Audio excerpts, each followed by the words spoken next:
I love it that you're just addressing the elephant in the room right on, right? And I think with my Oshi hat and with my private practice hat, I've thought deeply about it. And I truly think there's a scarcity of gastroenterologists right now. I'm looking at the data, and by 2025, we're going to be short of 1,500 gastroenterologists. And if we keep getting on top of our screening colonoscopies, the number of patients who need access is going to grow while the number of gastroenterologists is shrinking.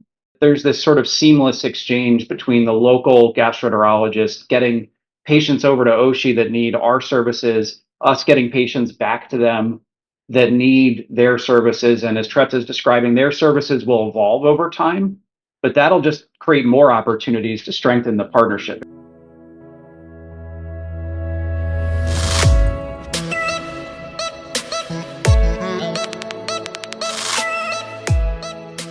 Sam Holliday and Dr. Treta Purohit, a very, very warm welcome to the Scope Forward show. It's going to be a lot of fun having this conversation. So thank you for coming on the show today. Yeah, excited to be here again. Yeah, same here, Praveen. I've heard the podcast for 2 years, and now coming on the show and contributing, it feels like coming full circle. So thank you.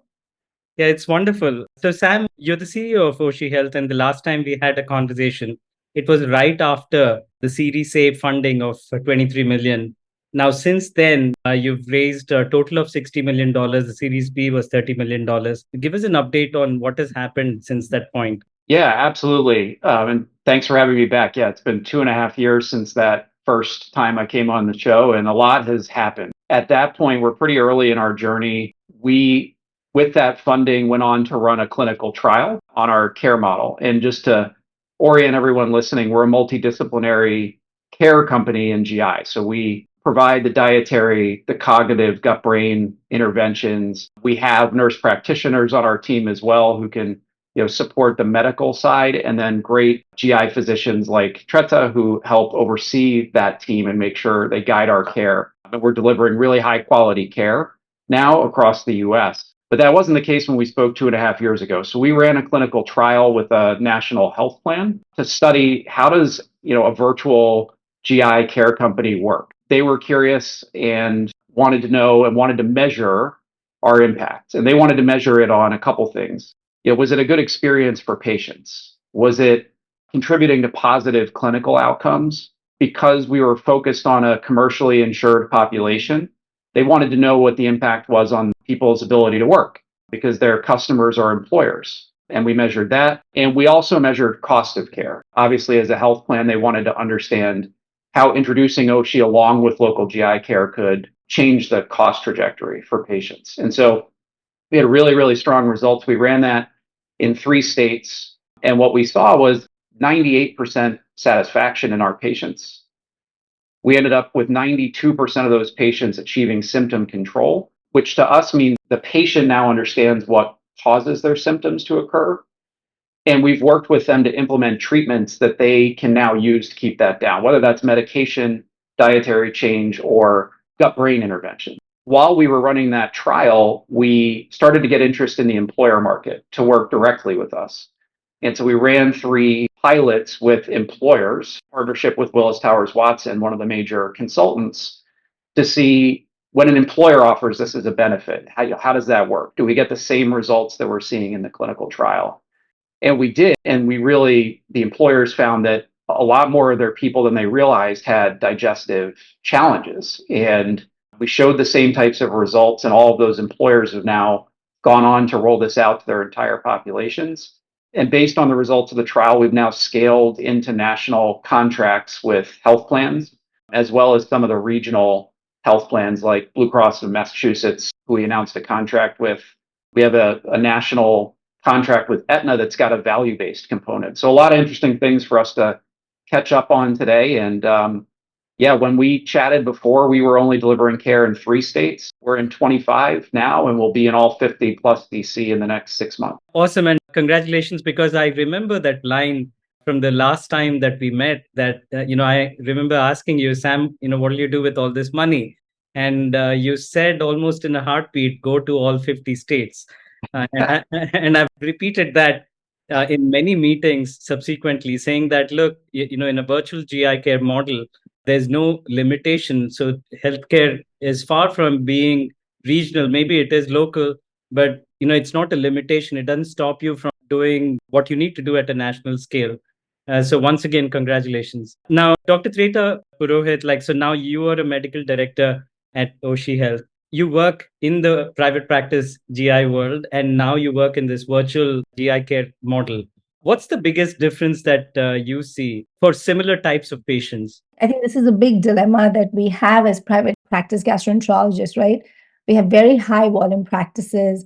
We see extremely complex patients, and even the most efficient and competent of us, we're really stretched to our limits. The system is designed such that we're seeing 15 to 20 patients a day. We have some complex patients who are giving us sleepless nights, but logistically and administratively, I cannot see that patient every week, even if I want to.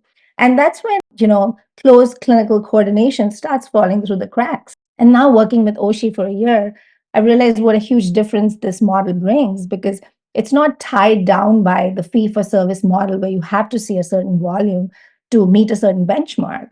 So now comes this patient who has complex GI needs, who wants to be heard, and their visits are 45 minutes to an hour long. That's unheard of when you talk about a traditional GI practice. So I've seen these patients really get better starting from their first visit because they're getting heard. And then, as GIs, one of the big frustrations is we see patients who do not have major organic etiologies, which means the workup is negative, patient continues to suffer. And those are the patients who need dietary and behavior health support, which we all know now are first line for these patients. But again, in the community, we do not have these resources. And again, at Oshi, the secret sauce is you have a registered dietitian, you have a behavior health coach, you are getting focused brain gut therapy. So I do see these patients getting better faster with lesser testing and really leading their best lives, because there's also a lot of time spent on educating them. So now they know what their disease process is. They're very used to hearing there's nothing wrong with you, this is in your head. Now there's a scientific answer. This is disorder of the gut brain axis, and the patient understands it. So I do think the management part is truly special. It's the way GI has not been delivered previously. And when I wear the private practice hat and I see a patient, I'm like, okay, this patient needs to go to Oshi. And when I'm at Oshi, we see these patients, right, who have complex GI conditions, and then they need to go back to the community for their procedures, for acute inpatient in-person care. So yeah, it's two very different worlds that I think in an ideal world should coexist and not be separate. So I'm going to ask you the question that typically comes up in the private practice world, right? So you want to try something new. The question that comes up is who's going to pay for it? So I'm going to ask you the same question, Treta, again. So who pays for this, and how is it all affordable in the Oshi Health model? This is the first question I know any partner in practice will ask. And that's why I think Sam has come up with this amazing model, because they work with insurance and payers. So if you have a certain commercial insurance, your insurance pays for the plan. So you get this trained GINP, GI supervision, and this wholesome care with the dietary and behavior health provider included with your plan. And cost, we know, is a big barrier to these patients. That's also one of the reasons as a GI, we don't refer these people to subspecialist care, because there's poor coverage. So that piece of the puzzle has been answered really well. It's part of your plan. You get this ancillary service. It's part of your insurance plan. Yeah, I mean, and that's a big part of our mission. If you really sort of go back to why are we building Oshi the way we are, we're really trying to fill in this missing piece to be able to help local practices support that patient in that moment, which actually strengthens the relationship long term with that local GI provider. So that when that person eventually does need screening colonoscopy, or has an escalation in their symptoms and needs to be seen in person, the patient is now retained by that practice, and Oshi can help with that. And so back to coverage, a big part was to scale access to these services. The second piece was to make sure they're covered as part of the benefits for an insurance plan. And this has taken time. The clinical trial results, especially showing that we saved over $10,000 of cost in 6 months in that clinical trial, that has really helped us start to get payers and employers to cover this for their people. And so we are seeing, like, every week more and more employers coming to us saying, we're really interested in this. We've seen the data. We see how this impacts. We've seen your pilots. We've seen your clinical trial. Like, we want to bring this to our population. And that's a big part of why we've now committed to scaling to all 50 states. It took a little longer, Praveen, than when we had that original conversation, because we wanted to do it carefully and thoughtfully and make sure that we could scale and deliver the same quality, the same experience for the patient, and the same value for the purchaser. And so we're doing it now. We've got national scale employers, with people in every state, some of them with people in every zip code. And so we need to be able to provide this care everywhere to serve them. Are you able to provide any numbers that measure impact? And it can be commercial impact or economic impact. It can be clinical impact. Whatever numbers that you're comfortable sharing, I'd love to know. On average, we've seen, consistent with the clinical trial results, $7,000 to $10,000 of cost savings per patient compared to when they don't get the multidisciplinary support that we can provide. A lot of that comes from avoiding the ER escalations. We've seen stats that showed that GI patients are the number one driver of treat and release ER visits. Where they go in, they're worked up. Often it's the imaging that happens there, CT scan. That's all racking up costs to the purchaser just to have it released with no intervention given. Mm-hmm. And so those are the avoidable episodes that really we can prevent. Not in every case, right? We make sure that we just had a patient a couple of weeks ago that had a pretty serious need to be in an ER. We were able to coordinate that. We didn't mention it, but we have care coordinators. It's a big part of our staff. And it is to make sure that when our patient has that local need, that we help them get in. And, Treta can hop on the phone with an emergency room doctor and explain what we've seen and what we think is happening. Or with a local gastroenterologist. That's how we drive the cost savings. And again, they're published now. We've had papers at ACG on the presidential poster showing the cost savings, really creating value for local GIs too, if their patient stays out of the emergency room and is doing well. And we're always sure to make sure that the patient understands who referred that patient over to us, right? That was great that they did that. It strengthens that relationship with the local GI. When you extrapolate that number of $7,000 to $10,000 per patient, and if you consider, let's say, the insurance plan that you've been with for the longest period, when you scale this number, what does that kind of an impact look like from an insurer's standpoint? There's really three pieces to scaling access to care that we deliver.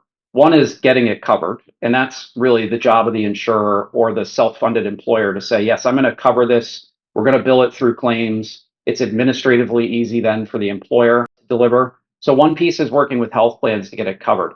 They usually can't do much to build awareness in their covered members that Oshi exists, right? They have a provider directory.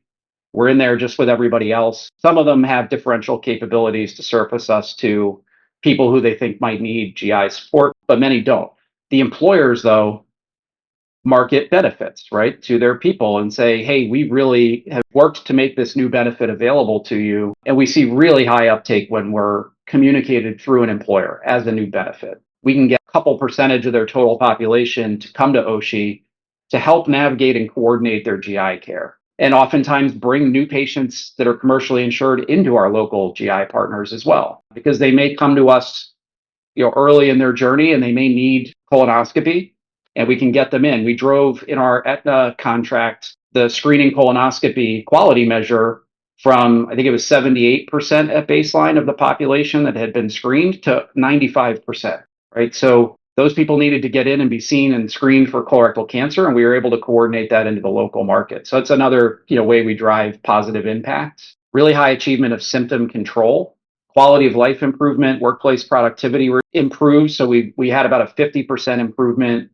in workplace absenteeism. So people were missing half as many days, right? So all of these things add to the cost and benefit story. Do you have coverage in how many states? Yeah, so we're in 25 today. 25. Okay. Yeah, but we'll be in all 50. I mean, we have a couple new states turning on in May, about 10 more in June, And by September, we'll be in all states. Is there a particular region of the country that's taken to your service more than some other regions? It hasn't really been regional. I mean, we're in states like Washington and California, but we have a lot on the East Coast, in the South, like Midwest, really everywhere.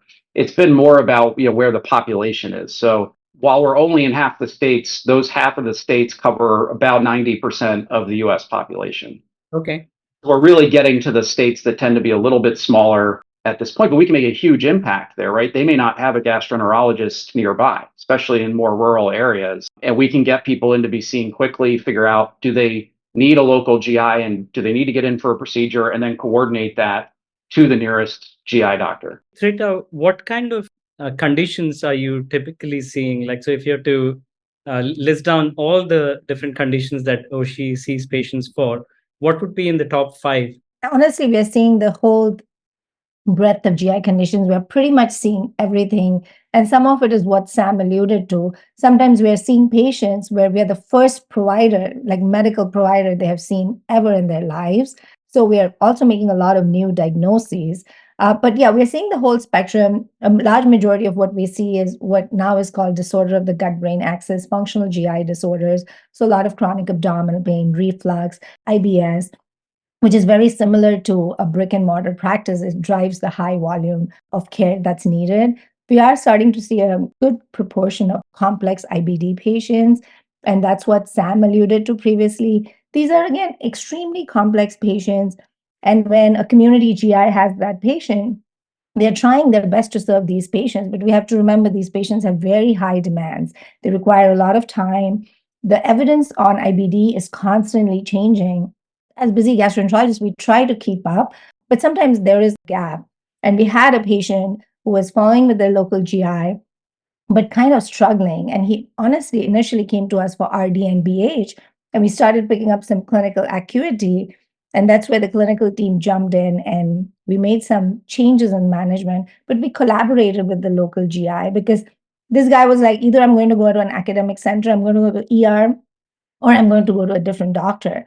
So some of these very complex patients are either doctor shopping or they're stuck in a place and they're just going to fall through the cracks and land up in an ER somewhere. So that's where we are collaborating very closely with the GI physicians, where they're still driving the main care, but we are supporting them because this patient is seeing someone at Oshi every 2 weeks. So we have the data points to give to the GI that, hey, maybe how about this? So it's very gentle redirection, but it's working as a team with the local GIs. So I think that's where the team has seen a lot of clinical growth. I just want to add here that while we are doing a lot of RDBH, which is, honestly, the cement that helps functional GI disorders, now we are seeing a lot of clinically complex cases. And we have this weekly clinical meeting. It is truly like this rigorous evidence-based meeting, and studies are being thrown around, and we are making very challenging decisions about a patient, like what is the right next step, which will change treatment options, which will really improve outcomes, but will prevent unnecessary utilization, because we also are respecting the patient's time and resources. So that's where it has become interesting, where the clinical model has evolved. I really feel we're delivering superior care that is guideline based. And then lastly, we're seeing a lot of healthcare maintenance, right? So we'll see a healthy patient, 60, never seen a doctor. So then we'll say, hey, you need a screening colonoscopy. You're overweight, see the RD. Let's screen you for NASH. And that's where, again, the plug-in with the local GI comes in, where we need to collaborate with them and say, here are your screening colonoscopies. These are healthy. They're vetted by us. Just get them in and out. So that's where we are improving access and, again, decreasing redundancy in the system so the patient doesn't have to be seen again to get their colonoscopy. So I hope that answers a little bit of what we're doing clinically. Yeah, just to add on to that example, that patient with IBD that we just described essentially was shopping for a doctor, right? And had found us through a health plan app and their directory and come to us. They were maybe on their way out of that practice, right? To go find somebody different because they weren't feeling like they were getting the level of care that they needed. So in this situation, we actually coordinated the care back to the local GI that they were potentially going to be leaving but we were able to bring the medical home enablement. If you think of it that way, you've seen the studies on IBD medical home. We can add all those parts and scale that across the country and really help local practices deliver that level of care in partnership.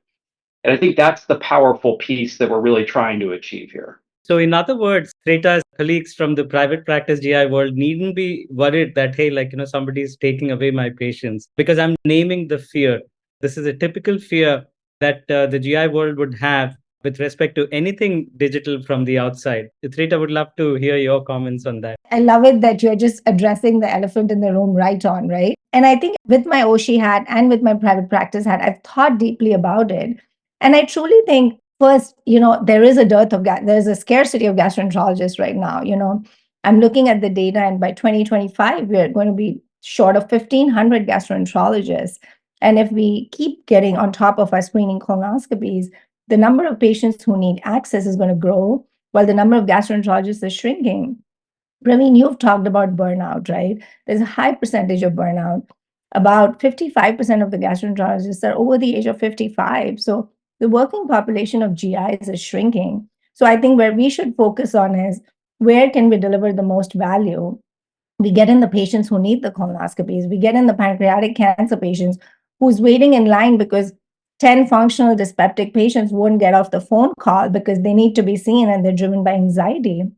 And I think that's where this hybrid role comes in, where Oshi can take this time burden off our plates, right? They can take these patients who have high requirements. They need to see RD, BH, they need phone calls. And Oshi is perfect design for them. And while our dockets open up for patients who have a positive fit test and family history of colon cancer, and they're waiting 6 months to get a colonoscopy. So I truly feel that this hybrid model is going to coexist in the future. And it truly is the only way to deliver care. If there's a patient who doesn't have a GI for 100 miles, honestly, the only way he will make it to your office if he sees an NP at Oshi who says, hey, let's go get your colonoscopy. So I think we are going to be very cohesive in the future.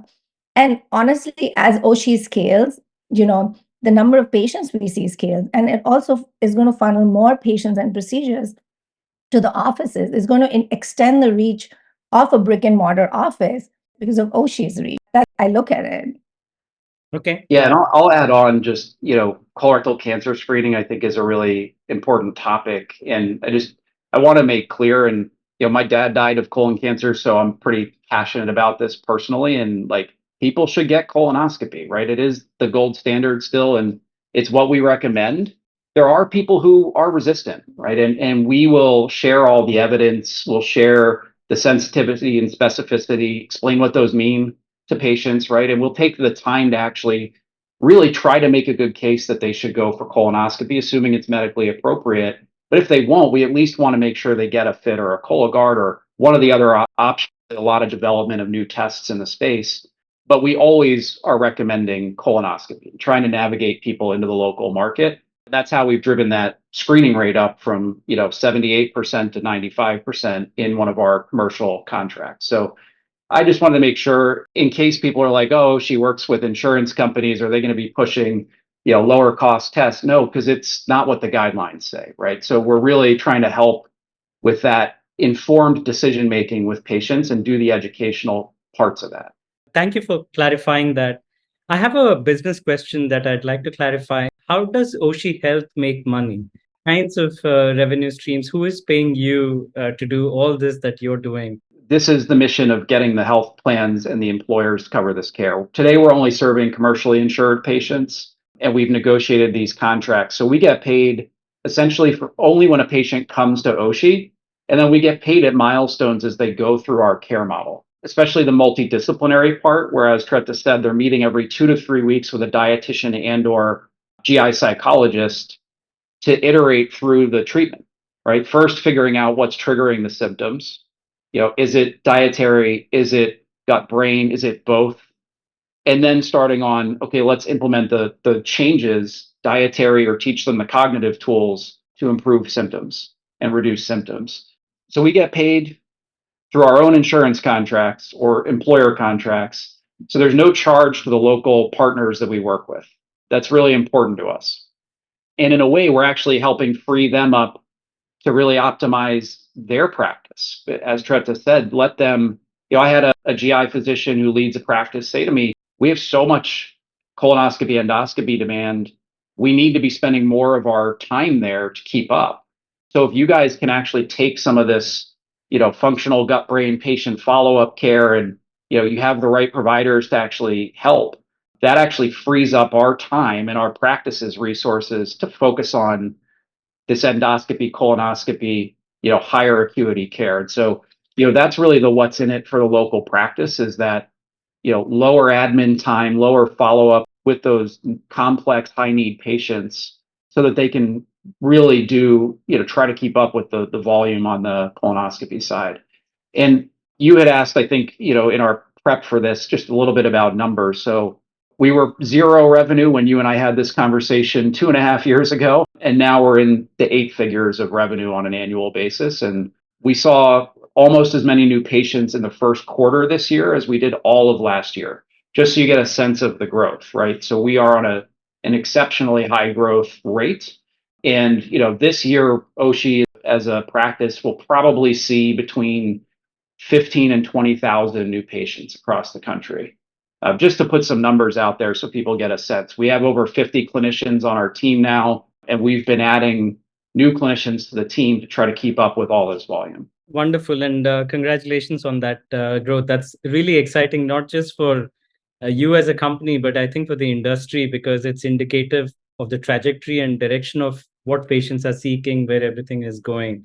And Oshi leading the virtual GI care model, it's very, very helpful and indicative to know that, this is where things are going. I have a different question. All these different conditions that you said, the functional GI, the gut brain axis disorders, IBD, IBS, when you look at the pool of these conditions, there are many companies taking a variety of approaches here. So there are apps, there are new startups. I know some patients who've started up companies, got funding, they've started. There are these variety of approaches to solve this problem. And even Headspace as a company is now a healthcare company. Like it used to be a meditation app. Now it's called Headspace Health. It's interesting for me to observe all this. And since you started, there are other virtual GI care and virtual medical care companies out there that are getting started, taking a slightly different approach, but they're there in your space.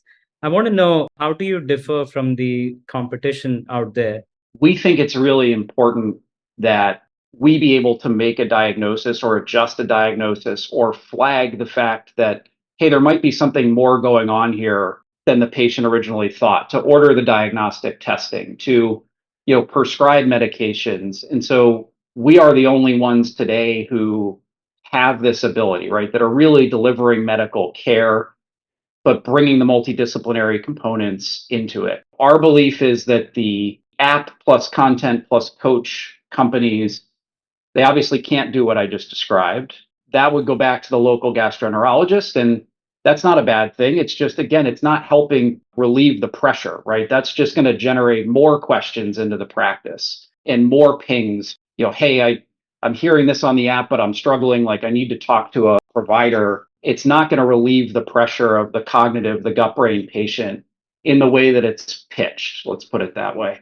We've heard from practices that have tried these things or tried the chronic care management companies, and they found that it actually just generated more pings into them, more phone calls in wanting follow-up care that, again, isn't reimbursed at the same rate as a new patient or a procedure. It hasn't played out the way that it's pitched in the market. And we've seen, some of the companies go out of business too in the space that tried some of these different models and just haven't been able to succeed. And we hear from health plans, there's a lot of skepticism around app-only approaches or, content plus coaching models that are not clinical. And I think that's where we've differentiated, along with, we're the only company still that has a clinical trial run by a health plan where they did the analysis with a control group and proved cost savings. Nobody else has done that. And I don't know that they could, frankly, because they don't actually deliver care.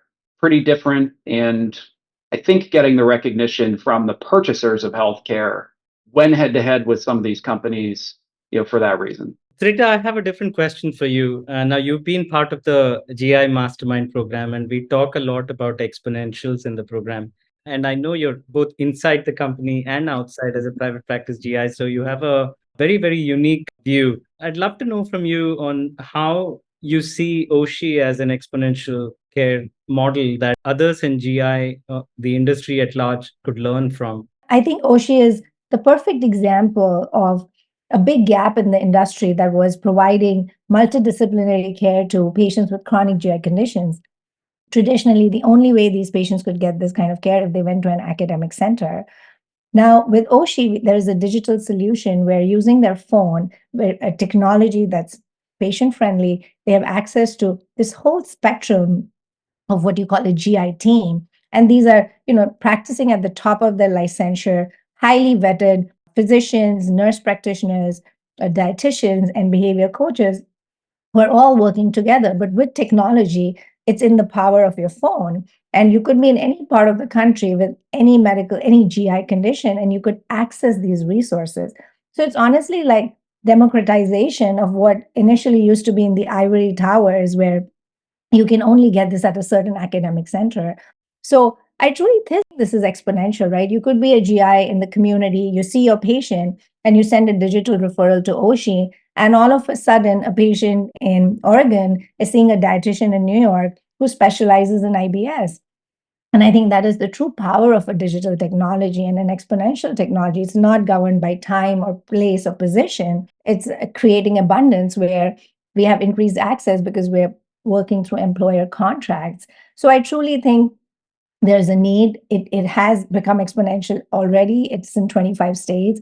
And it will get to a steady state where I think every GI will see, the promise of this partnership and the fact that all these resources can be available to their patient with a simple referral. So I truly think this is powerful. I also think GI is complex, like Sam alluded to. There are apps and AI, algorithms, but GI is a very complex space just because of the gut-brain axis. And there's a lot of nuances that go into GI. So I do not think a simple algorithm or device, they have value, but I do not think they can provide this wholesome care that a lot of these patients need.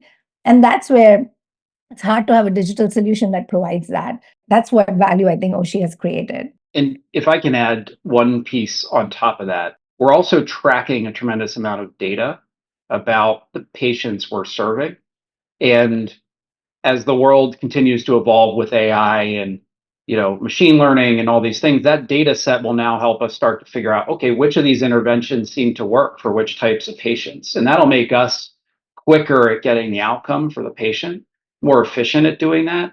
But then it also sets us up if someone's developing a new diagnostic or a new therapeutic intervention to be a research site and to actually contribute to generating evidence on new approaches. It sets us up with the pharmaceutical manufacturers to be partner to them, to show them, hey, they're getting pushed to show the value of their therapies. Here are the patients that we've seen on that therapy, and here's the data. How did they do? When you wrap our services around that therapeutic, does that make it better? Does it make the outcomes better? That helps them ensure that their therapeutic is generating great outcomes. So those are the other pieces that we will be building toward over time. That's helpful to know. Now, how can GI practices partner with you? Reach out. We're easy to find online, and we are getting, it's interesting, it's really accelerated the number of partnership requests. We've even had just at conferences, people talk about referring patients to Oshi, and we didn't even realize they were doing it. It was just people who had coverage from one of the health plans and they had heard about us. But we are starting to build a lot more of these partnerships formally. And the reason we do that is, again, we want to strengthen that bond between you as the local gastroenterologist and your patient. We can add the parts that you may not want to staff providers and clinicians to deliver. We can do that and make sure that patient really attributes the benefit to you for having referred them over. And it also lets us, if we see somebody in your market that comes to us through whatever means, through an employer, for example, and they need a procedure, we can get them over to you as a trusted local partner where we know we have a relationship and we can get them in quickly. And it's a very efficient referral in for you as the local doctor. So reach out to any of us, and we can have that conversation around how to partner. As we wrap up our conversation, Treta and Sam, I have a question that I ask everybody, and I'd love your individual reflections on this. And it can be different, even though you're from the same company. And I'd love to hear your individual views on where is the future of GI going? Where would you like it to go? If you must freely think, given everything, all the changes that are occurring in GI right now, the digitization of gastroenterology, and the wave that you've led, as a company, where is all this going to land 3 to 5 years from now? What is the future of GI? So I think there's several things. I think the digital wave is coming, and no matter how much gastroenterologists try to think around it, I think it's here. I think there's several things that are going to change. One, I think digital health and hybrid care will become standard of care, just because it'll improve access, and it is going to solve the big problem of decreased physicians and decreased gastroenterologists. Second, I know we love doing our procedures, but there are not enough gastroenterologists to get everybody screened. So eventually, there is going to be a wave of not just the non-invasive stool-based testing, but there's a lot of research, like we know, being done on liquid biopsy. There is less invasive procedures to check for esophageal cancer, lucid diagnostics. We've talked about pill robotics. So I think the diagnostic space is truly going to transform. And I think gastroenterologists will use their time more on the procedures that are high yield and on patients that who need more focus. So I think population-based access and screening is really going to transform. Yeah, and I'll just say I agree, and I think from our perspective, we're going to make sure coverage is ubiquitous for our part of the care, which then makes it easier for us to work with the local gastroenterologist, right? They don't have to stop and think, is this patient covered for Oshi services? So that's a big part of my mission, and with our commercial team, when we get to that state, it should be that there's this sort of seamless exchange between the local gastroenterologist getting patients over to Oshi that need our services, us getting patients back to them that need their services. And as Treta is describing, their services will evolve over time, but that'll just create more opportunities to strengthen the partnership and really expand the practice's reach and scope in partnership so that they can serve every patient, retain those relationships. Unfortunately, the satisfaction rates with GI care today are low. We've measured it in our clinical trial and in our population, and we've seen surveys that only 29 to 35% of patients are satisfied with the care they're getting. That can improve as we together can solve the underlying problem for the patient, and they view it as a partnership, and they view that local GI as having gotten the patient to the place that got them better, who's an extension of their practice. That'll make those satisfaction rates go to 100%. And I think that's what we all want, is very seamless experience for the patient. They're happy with their local physician and the partnership. That's our vision. Any final comments that you want to leave the audience with as we bring our conversation to a close? I just want to say that, I agree with this broad theme that, digital therapeutics always I viewed as abrasive technologies, as disruptors to what gastroenterologists and practices have traditionally been doing. But having seen both sides of the world, I have seen there is such a big need for something like Oshi, a solution that can really help your patients get better faster and really take off the complex things off your plate, like administrative burdens, authorizations, so that you can really perform at the top of your clinical expertise and really spend time solving the problems that are imminent and helping patients who urgently need you. And I do think as gastroenterologists, we have to start thinking of this on a population base and just not come down to, what's happening. Is my patient being siphoned off?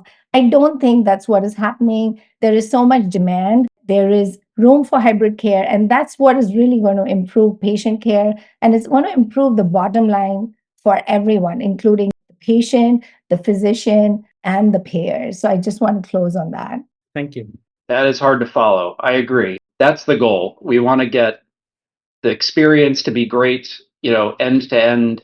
We want the outcomes to be great in partnership, and we want the economics to be good for everybody involved. And GI is a really unique specialty because there's a real win-win-win opportunity for everybody involved, which isn't always the case. So I think that's why we're excited about this is the more we partner, the more we work together with the local physicians, the better the economics of both of our businesses will be, the better the outcomes will be, and the better the patient experience will be.